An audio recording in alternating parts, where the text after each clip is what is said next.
आदाब नमस्कार। आप देख रहे हैं द मीडिया माइक। दोस्तों, जिस तरह से ईद का चांद नजर आ गया और सभी देशवासी के जो मुसलमान हैं वो सभी कल यानी कि 31 मार्च को ईद मनाने जा रहे हैं। मैं फिलहाल विधानसभा नूंह के विधायक चौधरी आफ्ताब अहमद के साथ हूँ। जिस तरह से आपने देखा होगा कि विधानसभा सत्र के दौरान चौधरी आफ्ताब अहमद ने जो है गैजेटेड हॉलीडे को जो है हरियाणा सरकार ने रेस्ट्रिक्टेड हॉलीडे में कर दिया था, उस पर काफी मुखरता से आवाज उठाई थी। तो सबसे पहले आपका स्वागत है सर। शुक्रिया। तो आपका असर देखने को मिला जिस तरह से आपने विधानसभा में आवाज उठाई थी और छुट्टी का ऐलान भी कर दिया मुख्यमंत्री जी ने। क्या कहेंगे आप? चांद नजर आया ईद के लिए। मैं सबसे पहले तो आपके चैनल के माध्यम से सभी देशवासियों को, प्रदेशवासियों को रमज़ान की मुक़द्दस महीना पूरा हुआ है और ईद उल फितर की जो कल आज चांद दिख गया है पूरे हिंदुस्तान में, उसकी बहुत बहुत मुबारकबाद देता हूँ। बरकतों का, रहमतों का महीने की जो आज ईद उल फितर से हम कल उसकी मनाएंगे, उसमें सब खुश खुश रहें, खुशहाल रहें और सब उनकी जो नेक और ख्वाहिशें हैं अल्लाह उन्हें कबूल करे और हम आप सब मिलके इस देश में अमन चैन से अपने त्योहारों को, अपनी खुशियों को और अपने सब मिलजुल के अपने ईद उल फितर में सब लोगों के साथ मिलजुल के मनाएं। हम्म। और बात जो वो है, छुट्टी हमारा हक है और जिस तरीके से 31 की क्लोजिंग का बहाना लेके करा तो ये सरासर गलत था और इसीलिए हमने आवाज़ भी उठाई। और हम ये कहते हैं कि ईद, दिवाली, होली ऐसे त्यौहार हैं जिसमें सारे प्रदेशवासी, देशवासी मिलजुल के मनाते हैं। किसी एक धर्म या संप्रदाय से जोड़ के और उस तरीके से फिर उसका छुट्टी को आप गजटेड के बजाय और रिस्ट्रिक्टेड कर दें, ये जो है कतईन जो है, मैं समझता हूँ कि सरासर गलत था और इससे हमें दुख भी हुआ और इसी वजह से हमने आवाज़ भी उठाई। और हम आज भी मानते हैं कि सरकार को ऐसे कदम नहीं उठाने चाहिए। धर्मों और छुट्टियों के जो बनी हैं उनके मतलब किसी तरीके से इस तरीके से भावनाओं से खिलवाड़ नहीं करना चाहिए। आफ्ताब जी, हमने देखा है कि देश में एक माहौल चल रहा है। आपने बीच रमजान में देखा हो कि जुम्मा और होली वर्सेस कर दिया गया। अब ईद की नमाज को लेकर जो है यूपी उत्तर प्रदेश के कुछ जिलों में प्रशासन ने कह दिया कि छतों पर नमाज नहीं पढ़ सकते हैं, बाहर नहीं पढ़ सकते हैं, पासपोर्ट रद्द हो जाएगा।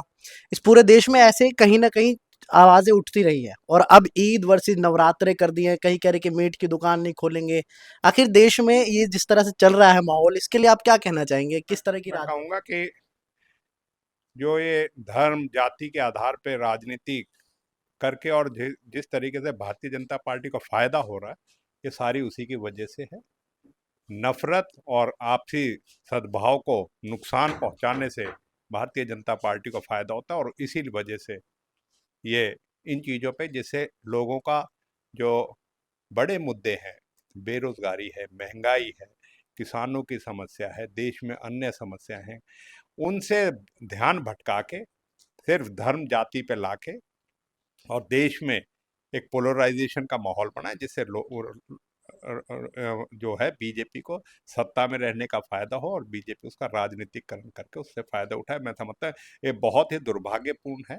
और जो जो इस तरीके से इन चीज़ों में मुब्तला हो रहे, मैं समझता हूँ कि बहुत लंबा इस तरीके का जो ये माहौल है ये नहीं चलने वाला। अब लोग समझने लगे हैं, लोकसभा में अब की बार इनकी मेजोरिटी नहीं हुई आई, आगे भी देखें कि किस तरीके से लोग ऐसी राजनीति से किनारा करके और वास्तविक मुद्दों पे राजनीति हो। इन धर्म जाति के आधार पे जिस तरीके से और नफरत फैलाई जाती है और टीवी मीडिया को इस्तेमाल किया जाता है, मैं समझता हूँ ये इसको बहुत जल्दी जो है लोग इससे छुटकारा पाएंगे और देश का जो असली ये गंगा जमनी जो हमारी संस्कृति है उसके हिसाब से चलेगा। सर, एक तरफ से पुलिस प्रशासन के एक नाम अगर पुलिस में देखा जाए तो अनुज चौधरी का बहुत जो है सोशल मीडिया पर वायरल है। कहीं ये प्रशासन के जो अधिकारी होते हैं, क्या ये राजनीतिक दृष्टिकोण से आ रहे हैं कि जिस तरह के बयान आपने सुने होंगे जुम्मा को लेकर हो या छतों को संभल में, जिस तरह की मैं संभल की बात कर रहा था, तो ऐसे पुलिस अधिकारियों के साथ क्या करा जाना चाहिए? मैं समझता हूँ कि ये दुर्भाग्यपूर्ण है और शासन धर्म के आधार पे नहीं चलते, शासन कानून से, संविधान से चलते हैं। और इस तरीके से जो अधिकारी अपने आप को आज के दिन किसी को खुश करने के लिए या उस समय की सरकार में अपना फायदा देखते हैं, मैं समझता हूँ दुर्भाग्यपूर्ण है। और इस तरह की ऑब्जर्वेशन के ऊपर सुप्रीम कोर्ट ने बड़ा कड़ा संज्ञान लिया। मैं समझता हूँ देश कानून और संविधान से चलेगा, ना कि किसी की अपनी धर्म की और किसी उसके उसके जो उसे या किसी को राजी करने से चलेगा। मैं समझता हूँ इन सब चीजों को जो है दुर्भाग्यपूर्ण तो है ही, इन सब चीजों का भी बहुत जल्दी आप देखेंगे कि इस तरह की शासन में कोई जगह नहीं है।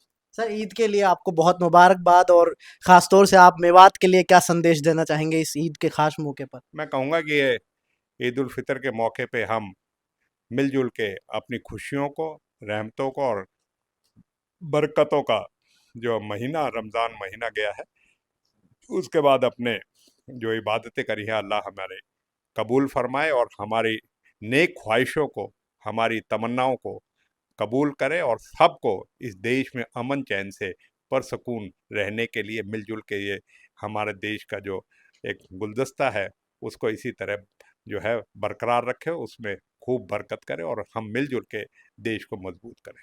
शुक्रिया सर। देखिए, आप देख रहे थे जिस तरह से चौधरी आफ़ताब अहमद, जिन्होंने मुखर्ता से हरियाणा विधानसभा के सत्र के दौरान आवाज़ उठाई थी, छुट्टी को लेकर, आज उनसे हमने बातचीत करने की कोशिश की, और आप सभी देशवासियों को ईद की बहुत शुभकामनाएँ। सभी अमन चैन के साथ, आप खुशियों के साथ इस त्योहार को मनाएँ। देखते रहे द मीडिया माइक। धन्यवाद।